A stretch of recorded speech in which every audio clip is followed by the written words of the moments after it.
Hi, in this video I will show you how to slow down the Instagram reels. So if you want to slow down your reel videos, you can simply follow this process is pretty simple. So first of all, you have to open your Instagram account and you have to log into your account, and now you have to click on the your story from the left top. Once you will click on it, now you have to select the reels from the bottom.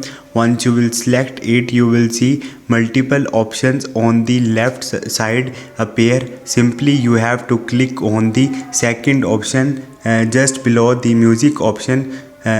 So once you will do it, simply you have to tap on it and you will see multiple speeds are appear here.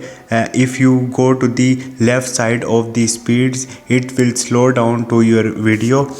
So if you select 0.5x, it will slow your video bit, but if you select the 0.3x, it will more slow down your video. So this is the process. Hope this video will helpful for you. See you next time. Thank you.